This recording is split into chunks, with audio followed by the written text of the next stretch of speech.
Hey, Chuck here, Corner Store Card Collector, back with another video. As I mentioned in my last video, I told you I purchased a small collection from a local collector in my area, and over the last 2 or 3 weeks I've had a chance to go through the majority of it, and now it's time to share some of the findings that I've pulled from the collection. But before I show you this segment of cards, just want to give you a little background of how I purchased the collection.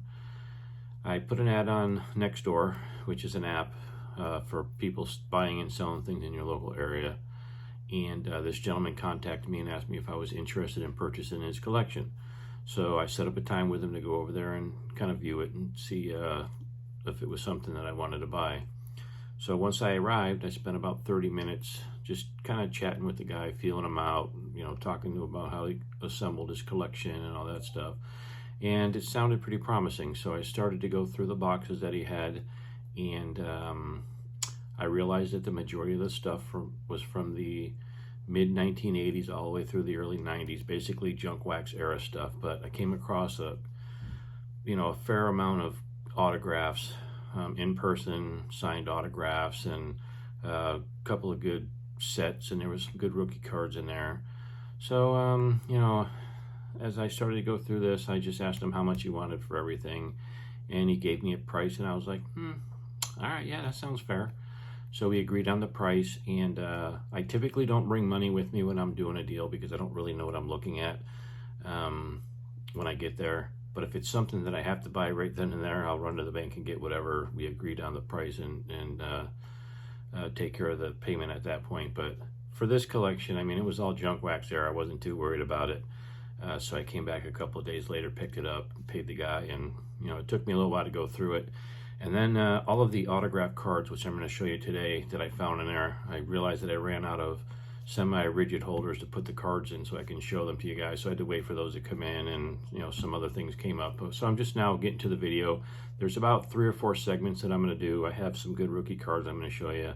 Also have some sets and things like that. But for today, I want to show you all of the hand-signed in-person cards that he had gotten signed that were in his collection.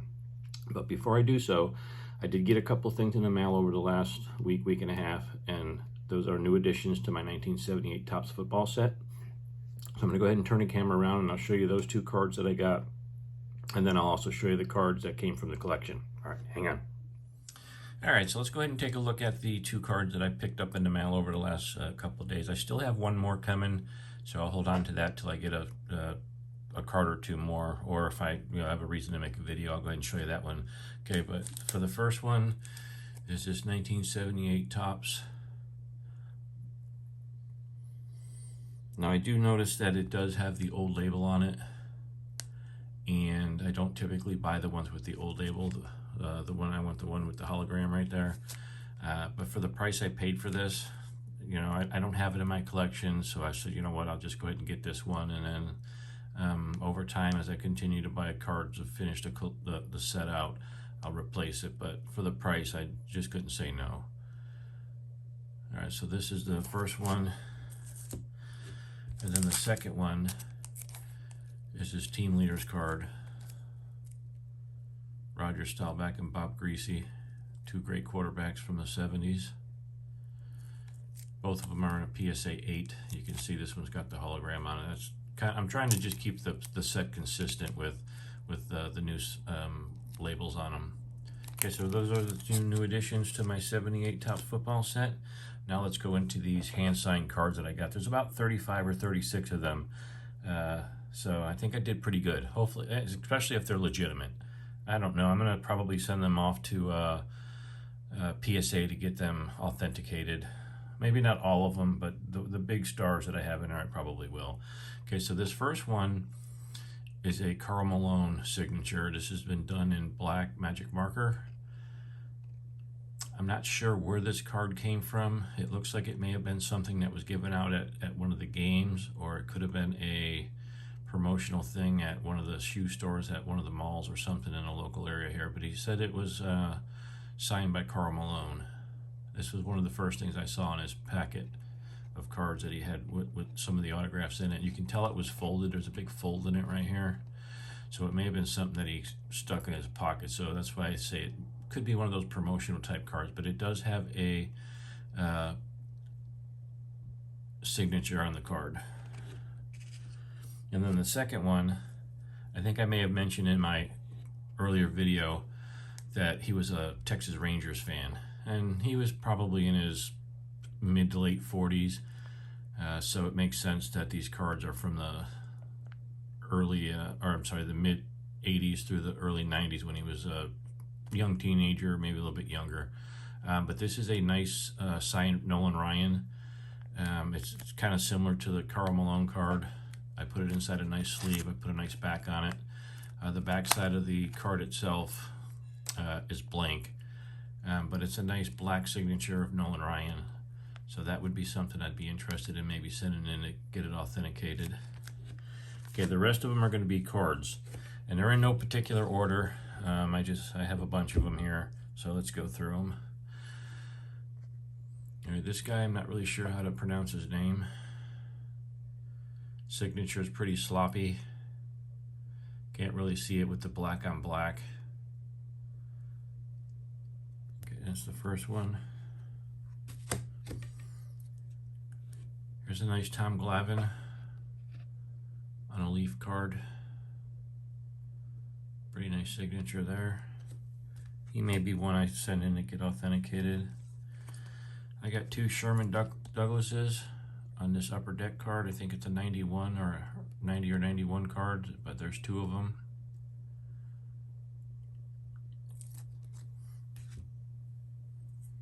Okay, next one of my favorite Cubs of the 80s, Mark Grace. I was pretty stoked to see this one in there. There's also probably 50 of his rookie cards, so I was pretty happy for that. But yeah, here's a signature of Mark Grace. I do have a signed baseball from him, so I'm going to verify that when I get around to finding the ball, just to see how close the signatures are. Next up is this Clyde Drexler. Pretty decent signature, goes across the card diagonally. On this, what is this, a 1990 Flair sticker. Next up is this Rafael Palmeiro signature.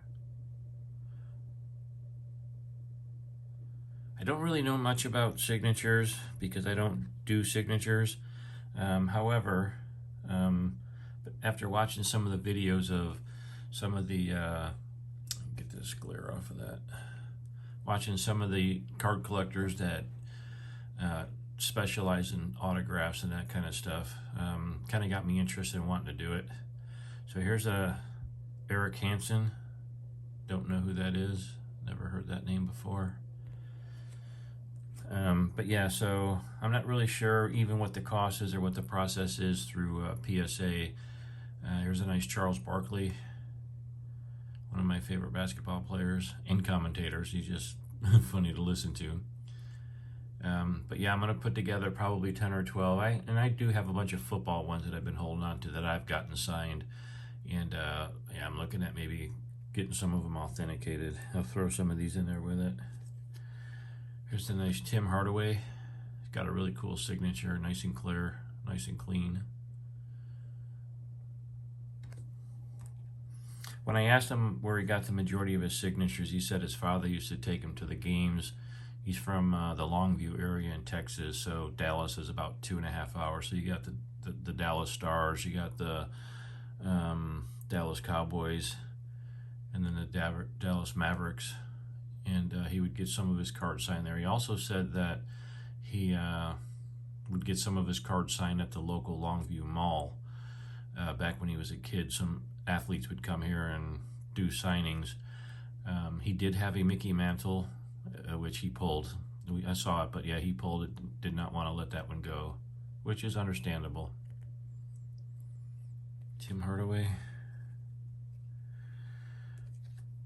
Next one is this Mike Messina on a rookie card.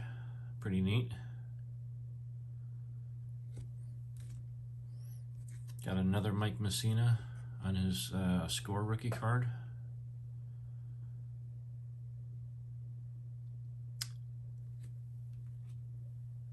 Here's a nice veteran one, or a vintage one, LK line. I mean, the card's not vintage. I believe these are like from the late 80s or early 90s.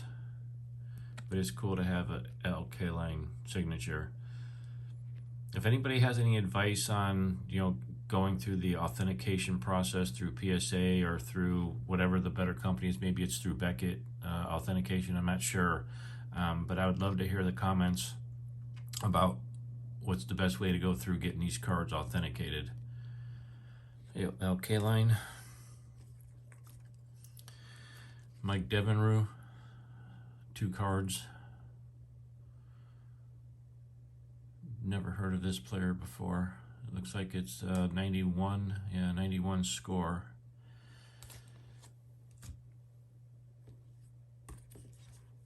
Here's 2 of Jeff Ballard. Never heard of this guy either on a 91 score. Signatures look identical. One's just a little bit thicker. This one on the left looks a little bit sloppy, like the ink didn't take too well, but this one on the right looks pretty decent. Stoked to get this next one here, a Stam Usual on a looks like a 1983 or 84, maybe even 85 all-time greats card. I don't know if these were inserts in the regular Topps issued cards or the packs or not, but a nice Stam Usual.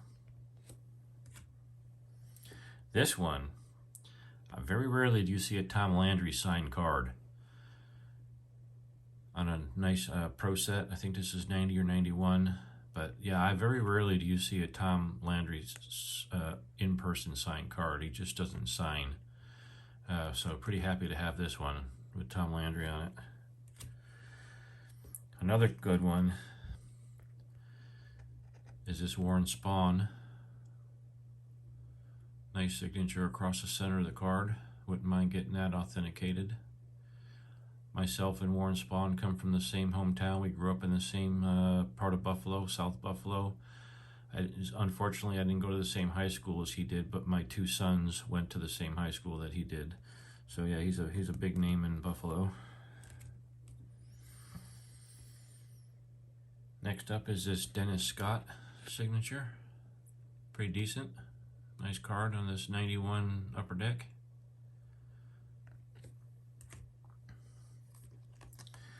Next I have this Ken Caminiti. Signature at the bottom where his feet are.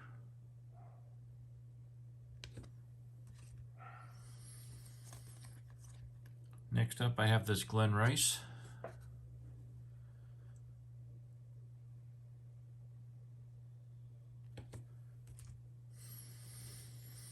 Got a couple by Elvin Robertson. First, this one on this NBA Hoops. Really small signature on this card. His lettering is very small. And then the next one is on this Skybox again. Really tiny signature. You can see that. Get it to focus. Elvin Robertson. Next up, I have a Dennis Martinez on a 90 Flair card.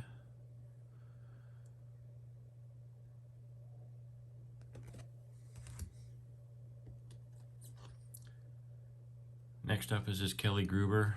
Not too good of a signature. Looks like it was done in pen.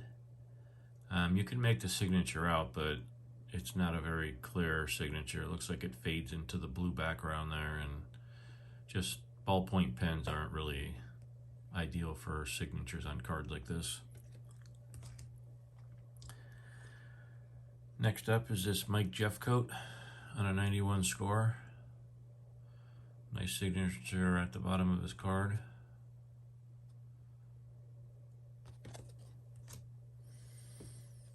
Next is this Rex Chapman team card. Again, this one was done in ballpoint pen. It's legible all the way through. It doesn't look like the ink's broke on it. So it's a pretty good signature. Rex Chapman there. Here's another good one, Steve Avery, one of my favorite pitchers of the 80s. when he was with the Braves.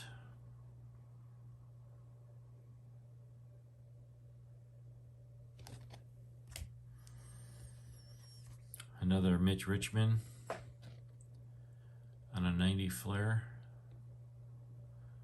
He's got a pretty big signature. He takes up like the majority of the card. Got a little spot or something going on up on that card there. I'm not sure if they, when you go through the authentication process, they just authenticate the signature and not the card. I don't think I would get the card graded.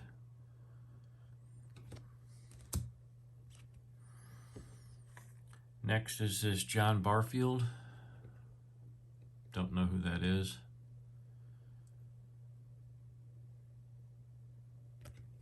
And the last one is this Mike Schmidt on a Kmart card. I think the Kmart cards were like from the early to mid 80s. But yeah, it's cool to have a nice Mike Schmidt autograph if it's legit. It looks legit. And I don't have any reason to doubt this guy that I bought the collection from. He seemed pretty sincere. He seemed pretty, honest about the way he was telling me about his collection and how he got all these cards signed. And he did tell me that there was a good amount of signatures in there. I'm about 80% through that collection, so I may come across a few more signatures. If I do, I'll be sure to include those in a future video. All right, so that's all I have for you today. Again, if you have any advice on what I should do with those signature cards, how I go through the authentication process, or how, not how, but what's the best company to use, whether it's PSA or Beckett Authentication or even SGC, any one of them, I'd be interested to know. So please leave a comment in the comment box and kind of give me some advice on what I should do with those signatures. All right, with that being said, I'm going to go ahead and start working on my next video of some of the rookie cards that I pulled out. Most of them are in pretty decent shape. Not sure if they're gradable, but still I have a lot of them that I can refill with ones that I've gotten graded already that I pulled out of my sets and just put them into the sleeves themselves in my binders. All right, so until my next video, we'll talk to you soon. Bye.